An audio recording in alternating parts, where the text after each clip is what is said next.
Hello guys! Today is gumawa ako ng homemade cake. So ito na po yung kinalabasan niya. Ang init pa oh. Kakatanggal ko lang sa oven.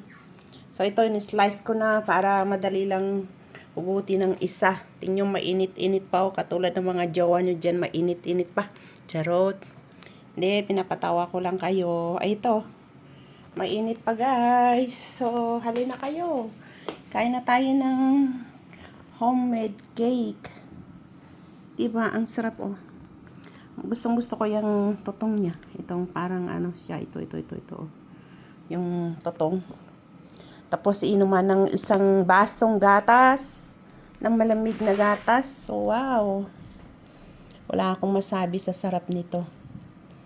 Kaya halina kayo guys. Kain na tayo ng homemade cake. Ito na po.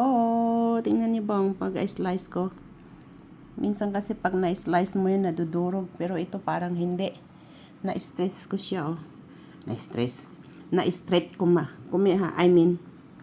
Ay nako, bara na kayo dyan sa mga salita ko na yan. Kasi minsan, nabubol din yung dila ko pag sasalita eh. Kaya ito na, mga on na mo dire. Dali na mo guys. Mga on taog cake ba? So, bye-bye.